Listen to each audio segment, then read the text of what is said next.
ಶ್ರೀ ಸತ್ತುಪಾಸಿಯೇ ನಮಃ. ಶ್ರೀ ಗುರುಗೀತಾ. ಶ್ರೀ ಗುರು ಶರಣಾವಲಂಬನ ಸ್ತೋತ್ರ. ಸ್ತೋತ್ರ ಶ್ಲೋಕ 57ರಿಂದ ಶ್ಲೋಕ 85ರವರೆಗೆ. ಶ್ರೀ ಗುರುವು ಜ್ಞಾನೋಪದೇಶದ ಮೂಲಕ ಸಂಸಾರದಿಂದ ಭಕ್ತನನ್ನು ಸಂರಕ್ಷಿಸುವರು. ಶ್ಲೋಕ 57.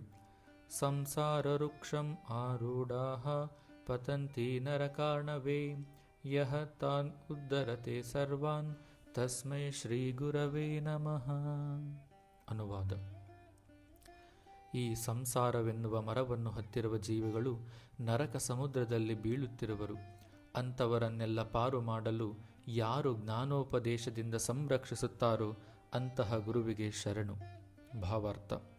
ಸಂಸಾರವೆನ್ನುವ ನರಕ ಸಮುದ್ರದಲ್ಲಿ ಬಿದ್ದವರನ್ನು ಯಾರು ರಕ್ಷಿಸುತ್ತಾರೋ ಅಂತಹ ಗುರುವಿಗೆ ನಮಸ್ಕರಿಸುತ್ತೇನೆ. ಈ ಪ್ರಪಂಚ ನರಕವೆಂಬ ಸಮುದ್ರ, ಈ ದೇಹ ಸಂಸಾರವೆನ್ನುವ ಮರ. ಮಾನವನು ಈ ಮರವನ್ನು ಹತ್ತಿ ಸಮುದ್ರದಲ್ಲಿ ಬೀಳುತ್ತಿದ್ದಾನೆ. ಅರ್ಥಾತ್ ಜೀವಿ ಈ ಶರೀರದಲ್ಲಿ ಸೇರಿ ಮೋಹ, ಮಮಕಾರ, ಅಜ್ಞಾನವೆನ್ನುವ ಸಮುದ್ರದಲ್ಲಿ ಬೀಳುತ್ತಿರುವನು. ಈ ಪ್ರಪಂಚವನ್ನು ಸಮುದ್ರಕ್ಕೆ ಹೋಲಿಸಿದ ಕಾರಣವೇನೆಂದರೆ, ಸಮುದ್ರದಲ್ಲಿ ಅಲೆಗಳು ಬರುತ್ತವೆ, ಹೋಗುತ್ತವೆ. ಅಲೆಗಳಿಗೆ ರಾತ್ರಿ ಹಗಲು ಎನ್ನುವುದಿಲ್ಲ. ಹಾಗೆ ಮಾನವನು ಸಹ ಹುಟ್ಟುವನು, ವ್ಯಾಸಂಗ ಮಾಡುವನು, ದುಡಿಯುವನು, ವಸ್ತುಗಳನ್ನು ಸಂಗ್ರಹಿಸುವನು, ನಾನು ನನ್ನವರು ಎನ್ನುವ ಮಮಕಾರದಲ್ಲಿರುವನು. ಕೀರ್ತಿ ಪ್ರತಿಷ್ಠೆಗಳಿಗಾಗಿ ಹಲುಬವನು, ಸಂತೋಷ ಹೊಂದಿದಂತೆ ಹೊಂದಿ ದುಃಖಕ್ಕೆ ಈಡಾಗುವನು, ರೋಗದಿಂದ ನರಳುವನು, ದೃಢಕಾಯವಾದ ಶರೀರ ವೃದ್ಧಾವಸ್ಥೆಯನ್ನು ಸೇರಿ ಶರೀರ ಬಿಡುವನು, ಹಿಂದಿನ ಜನ್ಮದ ಪ್ರಾರಬ್ಧ ಕರ್ಮಫಲಕ್ಕೆ ತಕ್ಕ ಜನ್ಮ ಎತ್ತುವನು, ಮತ್ತೆ ಅದೇ ರೀತಿಯಾಗಿ ಹುಟ್ಟುವನು, ವ್ಯಾಸಂಗ ಮಾಡುವನು, ದುಡಿಯುವನು, ವಸ್ತುಗಳನ್ನು ಸಂಗ್ರಹಿಸುವನು, ನಾನು ನನ್ನವರು ಎನ್ನುವ ಮಮಕಾರದಲ್ಲಿರುವನು, ಕೀರ್ತಿ ಪ್ರತಿಷ್ಠೆಗಳಿಗಾಗಿ ಹಲುಬುವನು, ಸಂತೋಷ ಹೊಂದಿದಂತೆ ಹೊಂದಿ ದುಃಖಕ್ಕೆ ಈಡಾಗುವನು, ರೋಗದಿಂದ ನರಳುವನು, ದೃಢಕಾಯವಾದ ಶರೀರ ವೃದ್ಧಾವಸ್ಥೆಯನ್ನು ಸೇರಿ ಶರೀರ ಬಿಡುವನು.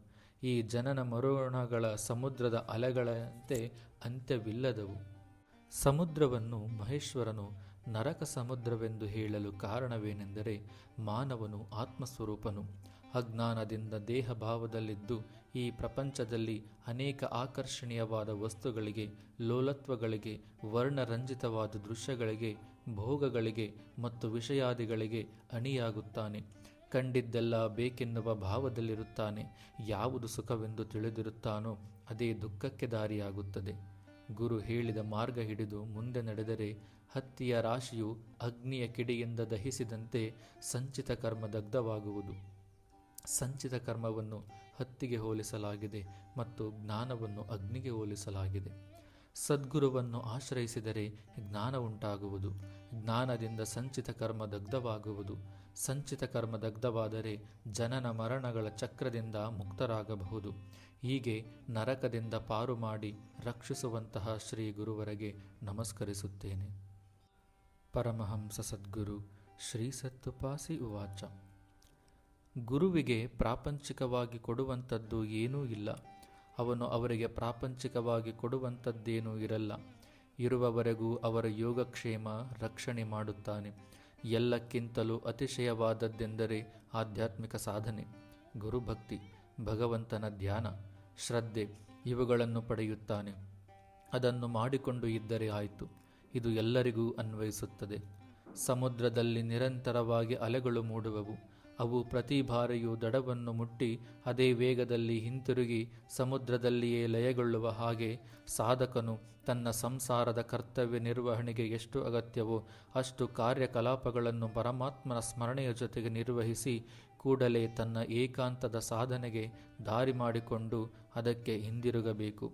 ಸಂಸಾರಕ್ಕೆ ಪೂರ್ಣವಾಗಿ ವಶವಾಗದೆ, ಅಂಕಿತವಾಗದೆ ಪ್ರತಿ ಸಾರಿಯೂ ತನ್ನ ಸ್ವಸ್ವರೂಪದ ಕಡೆಗೆ ಧಾವಿಸಬೇಕು. ಕರ್ತವ್ಯ ಮಾಡುತ್ತಾ ಅದಕ್ಕೆ ಪೂರ್ಣವಾಗಿ ಅಂಟಿಕೊಳ್ಳಬಾರದು. ಈ ಜೀವನದಲ್ಲಿ ನಾವು ಬುದ್ಧಿವಂತಿಕೆಯಿಂದ ಸಾಧನೆಗೆ ಅವಕಾಶ ಮಾಡಿಕೊಳ್ಳಬೇಕು. ಸ್ವ ಅನುಭವ ಸಾರ, ಪುಟ 59.